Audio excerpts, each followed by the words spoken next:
Assalamualaikum warahmatullahi wabarakatuh.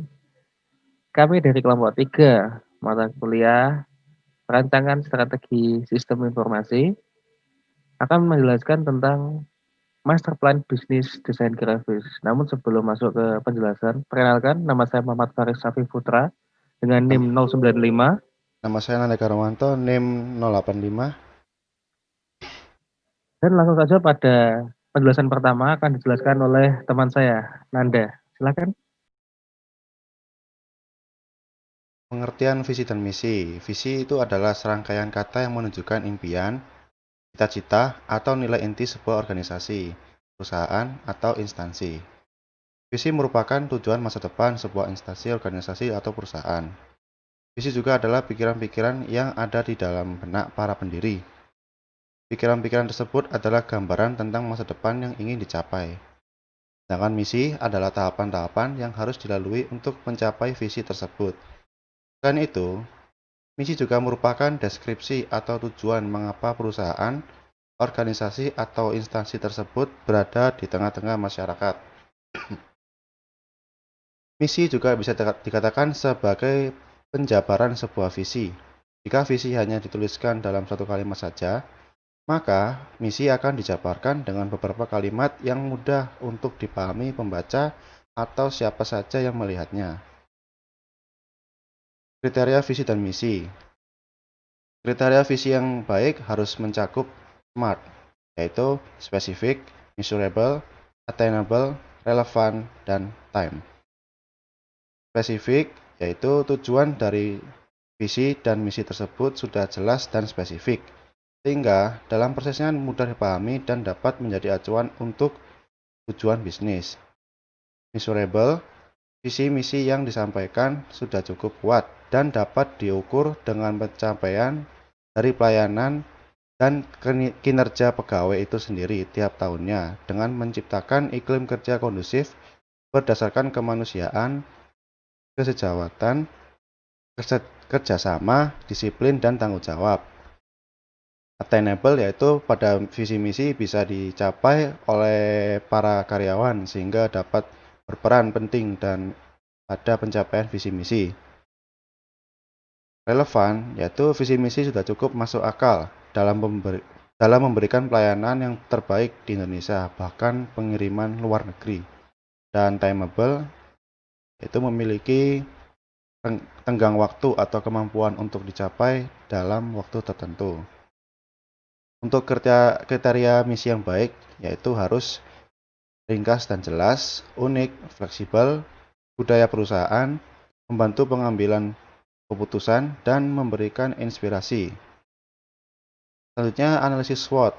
SWOT adalah singkatan dari strength atau kekuatan, weakness atau kelemahan, opportunities atau peluang, dan threats atau ancaman. Analisis SWOT mengatur kekuatan, kelemahan, peluang, dan ancaman utama Anda ke dalam daftar yang terorganisir dan biasanya disajikan dalam bilah kisi-kisi yang sederhana. Strength adalah analisis kondisi kekuatan yang dimiliki perusahaan. Weakness adalah analisis kelemahan yang dimiliki perusahaan. Opportunities adalah analisis peluang yang dimiliki perusahaan, dan threats adalah analisis ancaman atau tantangan yang dihadapi oleh perusahaan. Teknik ini dibuat oleh Albert Humphrey yang memimpin proyek riset pada Universitas Stanford pada dasawarsa 1960-an dan 1970-an dengan menggunakan data dari perusahaan-perusahaan Fortune 500. Selanjutnya di Martiktos, ketika berdasarkan analisa metrik TOS dihasilkan 4 strategi pencapaian target, yaitu SO atau Aggressive Strategy, menggunakan kekuatan internal untuk mengambil kesempatan yang ada di luar.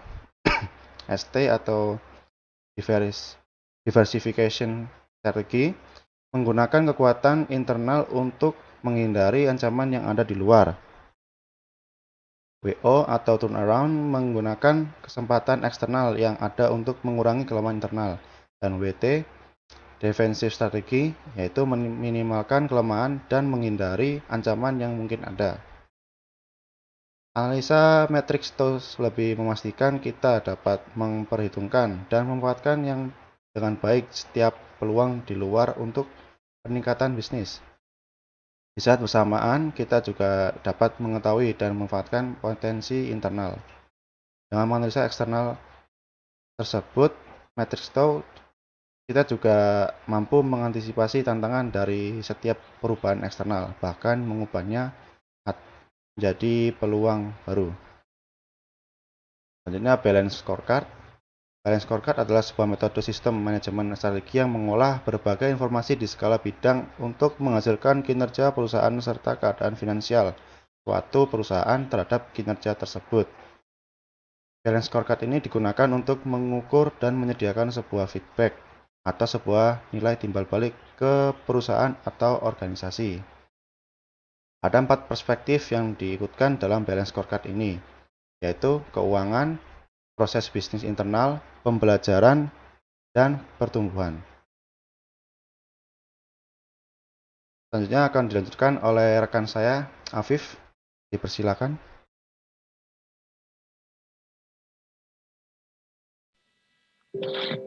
Bab 3, metodologi dan hasil master plan. Visi bisnis desain grafis menjadi perusahaan berbasis industri kreatif yang unggul dalam penyediaan, pelayanan, dan jasa desain visual dalam sistem informasi teknologi. Misi bisnis desain grafis menjadi wadah bagi para pelaku dunia kreatif untuk dapat menghasilkan karya-karya secara produktif dan berkualitas, menyediakan dan melayani pengerjaan desain visual dan sistem informasi teknologi kreatif dengan memperhatikan kepuasan dan kecocokan pada kebutuhan konsumen. Analisis kondisi existing. Analisis kondisi existing di sini kami memakai analisis SWOT seperti yang dijelaskan sebelumnya sebagai sarana untuk mengetahui kekuatan, kelemahan, kesempatan dan juga ancaman dari bisnis kami dan nantinya kami akan bisa melakukan analisa dan lanjut membuat strategi yang cocok digunakan. Analisis SWOT bisnis desain grafis. Pertama, strength, keunggulan dalam desain, modal cukup,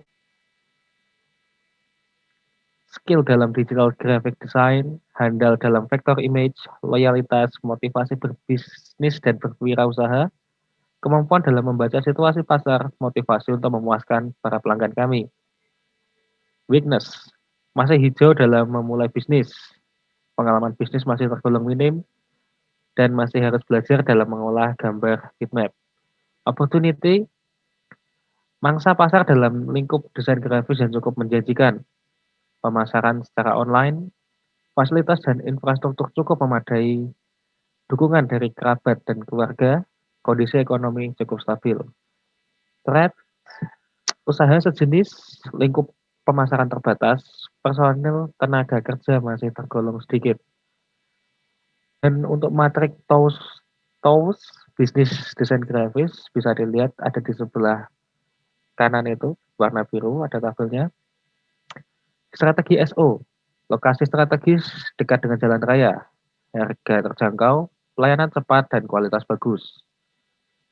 Strategi WO, mesin produksi masih manual, jarang dilakukan perbaikan mesin dan desain kemasan cetak masih sederhana. Strategi ST, memiliki pelanggan tetap, menambah karyawan baru yang berkompeten, adanya kebijakan pemerintah dalam hal perpajakan. Strategi WT, terdapat pungutan liar, banyak pesaing dengan lokasi berdekatan, dan pelanggan sangat peka terhadap harga barang. Dan untuk balance scorecard-nya bisa dilihat seperti ini. Ada perspektif keuangan, pelanggan, proses internal, dan perspektif pembelajaran dan pertumbuhan. Dalam keuangan, objektivitasnya adalah meningkatkan pendapatan, tujuannya meningkatkan pendapatan bersih banyak 10%. Indikatornya adalah dari laporan keuangan, inisiatif dari perusahaan, membuat aturan baru untuk pembayaran dengan metode kredit. Sedangkan untuk perspektif pelanggan, objektivitasnya adalah meningkatkan tingkat pemesanan pelanggan yang tinggi. Tujuannya meningkatkan pemesanan pelanggan. pemesanan per pelanggan 15% dari rata-rata. Indikatornya nilai dari invoice per pemesanan, inisiatif, improvisasi produk mix dan paket bundling. Perspektif proses internal, objektivitasnya adalah menawarkan pilihan variasi hasil cetak. Tujuan membuat pelanggan memilih hasil cetak sesuai bahan yang diinginkan. Indikator variasi bahan hasil cetak beragam dan inisiatif dari perusahaan adalah menyediakan stok bahan hasil cetak yang bervariasi. Kemudian perspektif pembelajaran dan pertumbuhan, objektivitasnya adalah memiliki desainer yang terampil. Tujuan melatih tenaga kerja atau pekerja. Indikatornya seberapa paham pekerja akan permintaan pelanggan dan inisiatif dari perusahaan sendiri adalah bekerja sama dengan seniman setempat untuk melatih para pekerja dalam memahami desain-desain atau memahami karya-karya seni yang akan diterapkan di dua dimensi di apa penggambaran secara digital seperti itu. Cukup sekian presentasi dari kelompok kami. Mohon maaf apabila ada salah-salah kata. Kami akhiri. Wassalamualaikum warahmatullahi wabarakatuh.